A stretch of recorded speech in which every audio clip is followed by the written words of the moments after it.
Hello and welcome to another edition of Get to Know the HPO. My name is Abigail Richardson-Schulte and I'm composer in residence with the HPO.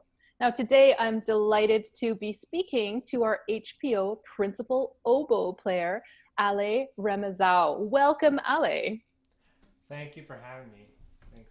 Hi. This is a great chance to get to know you because, well, for one thing, you're so new to the orchestra. Many of us have never even had a one-on-one conversation with you yet. So we're going to get the chance certainly to hear you in some chamber music performances this fall. So this is a great preview. Now, can you tell us where are you from?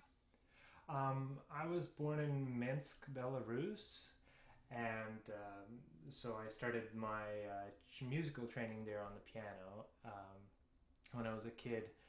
There's actually a funny story. My parents kind of were thinking about music, so they went to a couple of different schools to kind of test me or to kind of see what kind of potential I had. And the first school we went to was I think a conservatory there in Minsk for like very young students, and they said, it has no potential. It's just you put them in something else, just not music. So then we tried a second school, and then they did this whole a bunch of tests and a bunch of like listening things, ear training stuff, and they found I have perfect pitch. And then they said, okay, for sure you have to kind of put them into music and see where it goes. So that's how I ended up in music and on piano first, and yeah. So then when we came to Canada, I think I was 12 at that time, and I still kind of continued in piano, and I only started oboe in high school actually, which is pretty late for most people, I think, to start. Yeah. Yeah, wow, that's a good story. I like that. So you were actually part of aptitude tests. Um, Now, it's also interesting. You started playing oboe so late in high school, and I think inspirational for high school students considering going into music. That's really nice to hear. Can you tell us why the oboe? How did you end up picking up the oboe in high school? So I guess it's not really. I guess I don't really remember. I think I tried oboe a little bit in middle school because they had to have band class, right? You couldn't play piano in band. But then I was really wanting to just kind of forget about that and just stay on piano, become a pianist. And then when we got to grade 9, my teacher said, "No, there's no piano in band class. You're gonna have to take art or drama instead." And I said, "No way." so and then I think somebody said, "Oh, he plays the oboe." And once my high school teacher, heard that, she was like, "Okay, you're playing the oboe for sure now," because I don't think she had any oboists at the time. So I just kind of stuck with it for grade 9, and kind of middle of grade 10. I think there was a workshop or something like that at U of T that I went to, also recommended by my high school teacher. And then I met my private teacher, my oboe teacher, Claire Schultz. I think she's played with HPO a couple of times as well. Um, and so, yeah, I started studying with her, and then went to U of T after that. So Ah, I that's see. that's Okay. Yeah, I was going to ask you about your training for becoming a professional oboist. I actually didn't want to do performance at that time. I really wanted to teach. Uh, I found I had um, kind of I guess it was easy for me to explain things in many different ways and kind of to explain, yeah, just to explain to students how to do certain things. And on oboe, for example, it's very difficult to explain how to feel certain things because like on the piano you can show with a hand, with a violin you can show with a bow, but you can't really show air. You can't really quantify like how much air you're putting in the oboe, or exactly how your lips are supposed to feel. So just finding those different ways of explaining kind of made a lot of sense to me, and it was pretty easy for me. And then, and I was nowhere, I think, I was nowhere good enough to do any kind of serious performance because I just started so late and then I went to U of T. So anyway, I did music education at U of T, and then throughout, I think Claire was very supportive of me in that regard. Is that I just went through a lot of repertoire when I was at U of T. They have a huge, really big music library there with a lot of oboe pieces, and I just went through so much rep with some pianist friend of mine, and I thought, well, maybe I'll go down that rabbit hole, kind of just see where it takes me.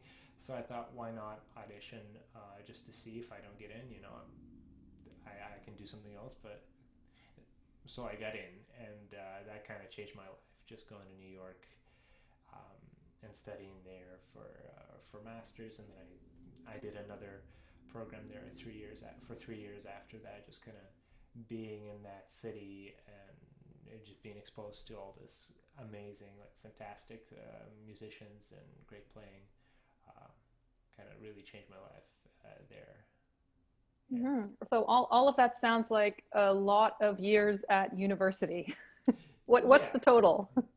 Oh, I guess formally 6, and then I wouldn't really call the last 3 university. It was more of like a orchestra training program um, at Bard College, upstate New York. It was called the Orchestra now, and it still exists. But that was mostly just playing in orchestra most of the time. We had rehearsals for the entire week and concerts very regularly. Just again going through a lot of orchestral repertoire, doing a lot of master classes, and yeah. Right. Interesting. So you have very specific training on being an orchestral player. Yeah. Yeah. So did you come right from that program to the HPO? So after that program, I moved back to Toronto, and then I guess at the end of my first year in Toronto, that's in June. That's when the auditions were. So I came back in September, and then kind of a half a year later, in June, there was an audition for HPO. That was a pretty nerve wracking process, but Yeah, I was. actually, if we can, we just take this moment to talk about orchestral auditions. It's something that we haven't spoken about on this program.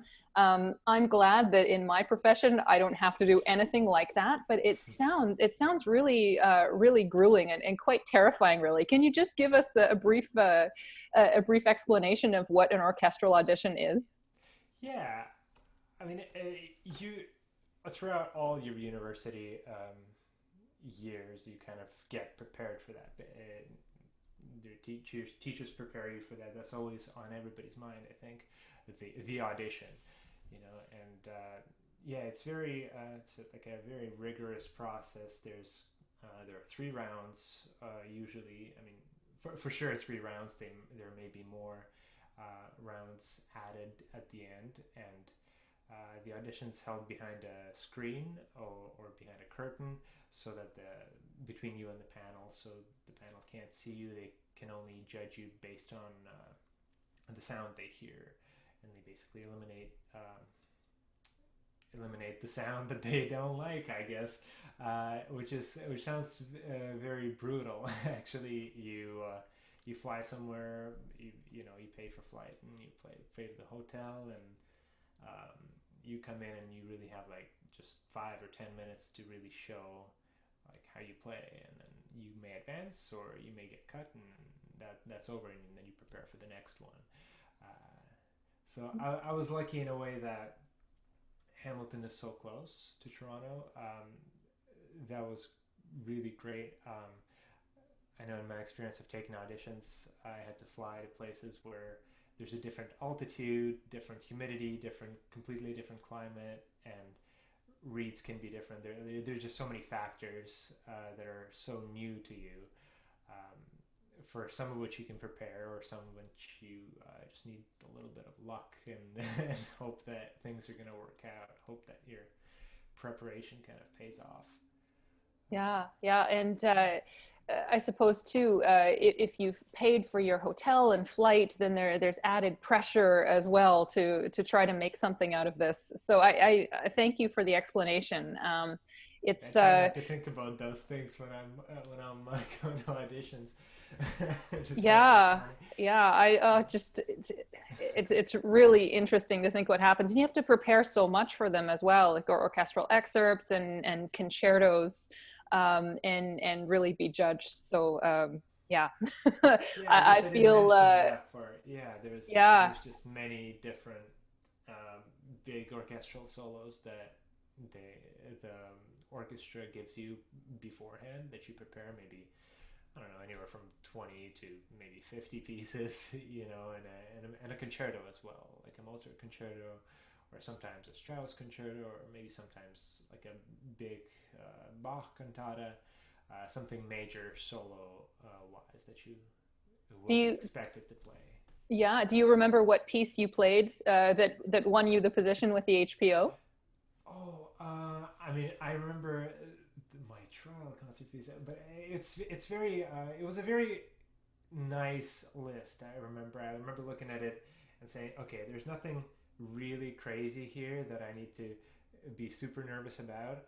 I kind of knew most of the pieces. I've played most of the pieces, I think, in orchestra, and by that point, um, I know the last round had the Mozart concerto that we had to play in front of the panel with a pianist.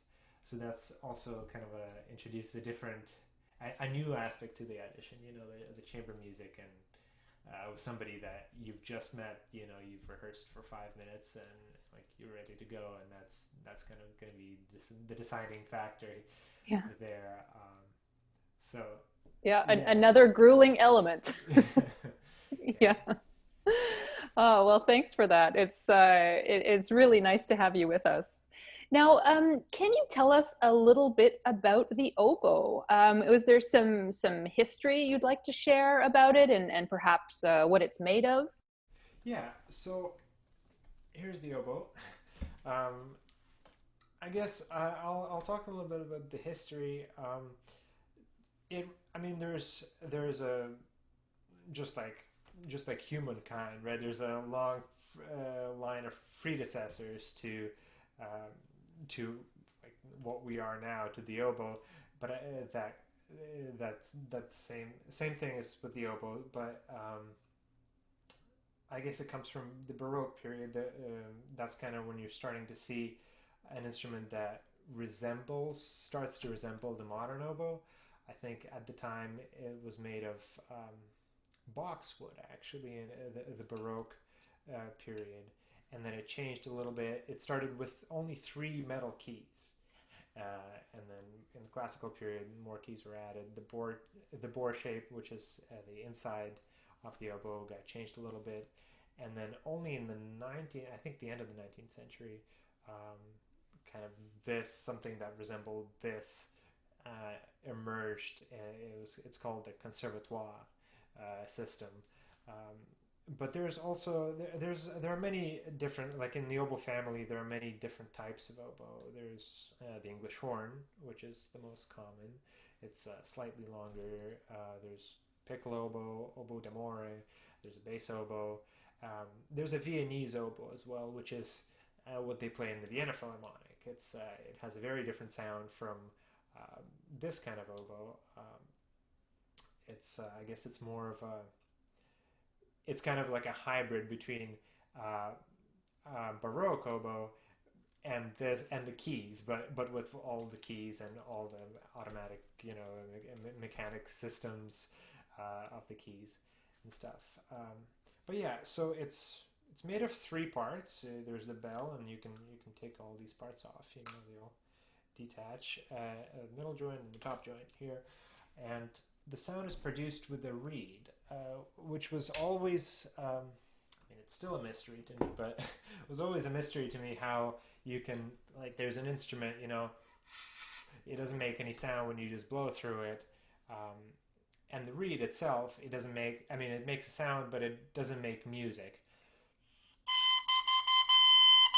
You know, it kind of makes a funny sound um, that just doesn't resemble anything. But when you put the reed inside the oboe, the sound kind of transforms into um, something magical. I think so. It just always amazed me how that worked.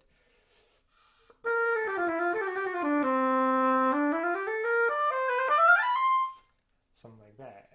So yeah, the reed is actually made. I don't know if you can see this.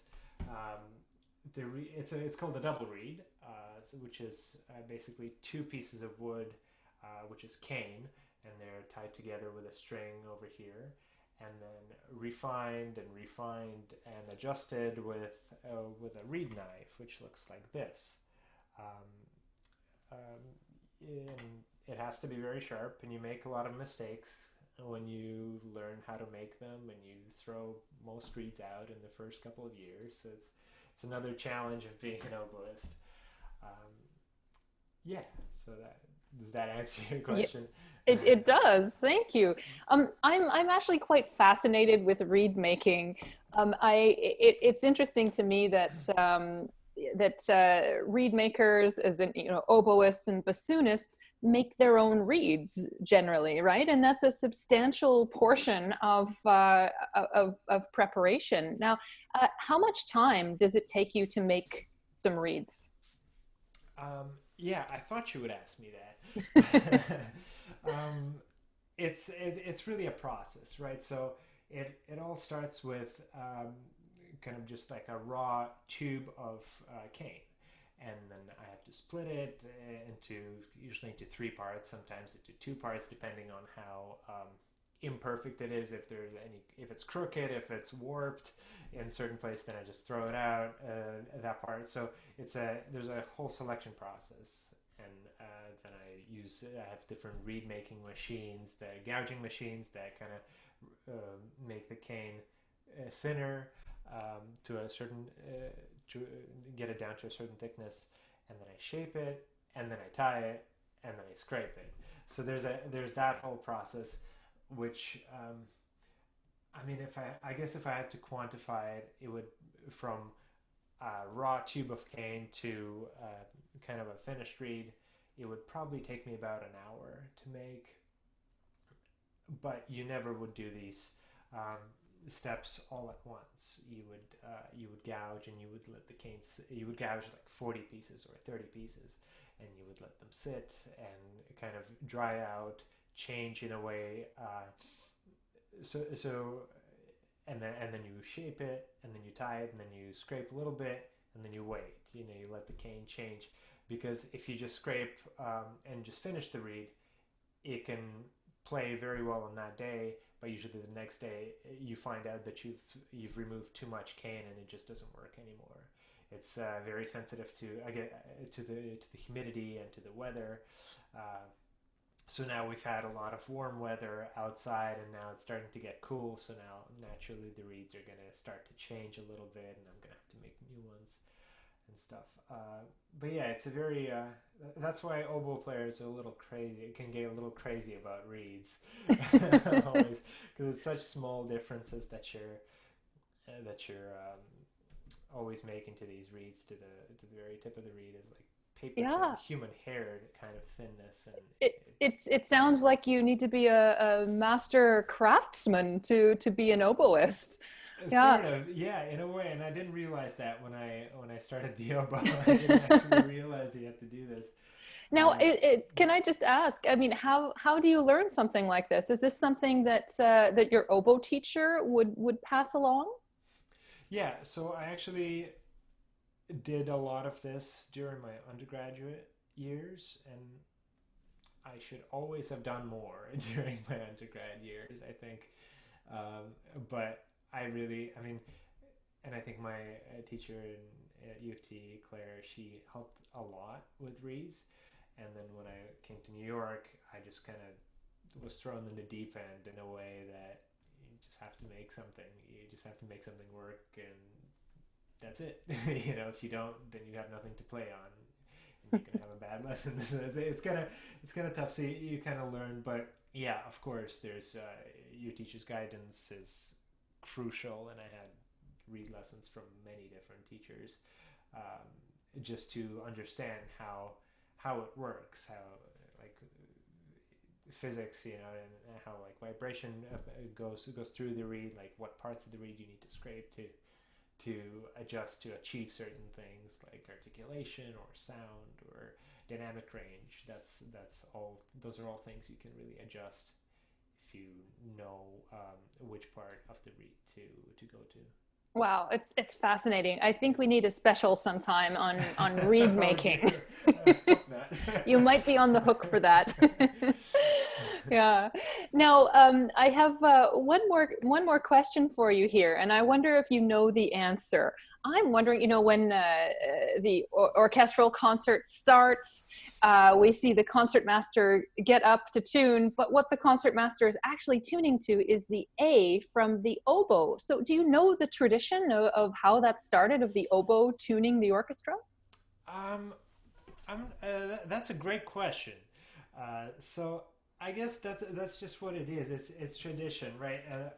The oboe is, I'd say it's in most orchestral repertoire. It's part of most orchestral repertoire, and it's got such a, I guess it's got something about the harmonics or the sound of the oboe that carries through the orchestra, that allows people to really tune in and hear the pitch set by the oboe.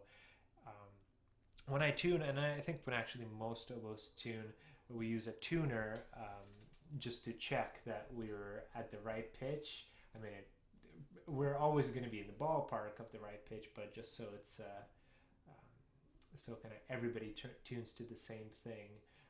So I check it with the metronome and I set it, and then everybody kind of joins in and checks it. I think the tradition of the A is not so much for tuning. I think everybody on stage has already tuned their instrument right before they come out. Hopefully, before they come out on stage.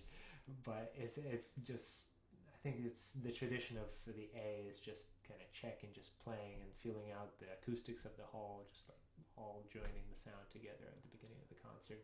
I think that's for musicians, it's more about that, I think, than checking if if am I in tune or not. Right, right. I imagine, from your perspective, that must be an interesting experience, playing a single A and then having the orchestra fill it out all around you from your sound. Right, and I think it's one of the most nerve wracking things because in the first rehearsal with a new orchestra, that's what people are listening to. Oh, who's that oboist? Let's hear that A. And just from that A, I think you can tell a lot. So I think most oboists practice the A actually before, just like any other solo. I mean, not every day, not but eventually you kind of get used to what you do on that tuning node, but. Yeah, you want to make it as beautiful as I want to make it as beautiful as possible. I think to just kind of invite everybody into that sound, to enjoy that sound before Interesting. I'll be listening from that perspective next time. they Great. Yeah. Now, Ale, I understand you are going to play something for us today. What are you going to play? Yeah, I was thinking of things to play, and I landed on Bach's Arioso. It's, I mean, it has many arrangements, but I don't know. I was learning this oboe concerto by Bach, reconstruction of it during this whole quarantine, and this Arioso is actually the second movement. So I just wanted to perform that for you. That would be lovely. Thank you. Yeah.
Thank you so much. That it just has so much expression in it. That's really, really nice to hear. Thank you. Thank you. Thank you very much. Uh, well, it's been really nice talking with you today, Ale, and learning a little bit more about your journey as a professional musician. So thank you for that, and learning about reeds, which I'm always very, very interested in. Thank you very So much for we having me. Yeah. Yeah, we look forward to seeing you on our stage in our fall chamber music concerts. So thank you everyone for joining us today, and we hope to see you at our recorded concerts this fall.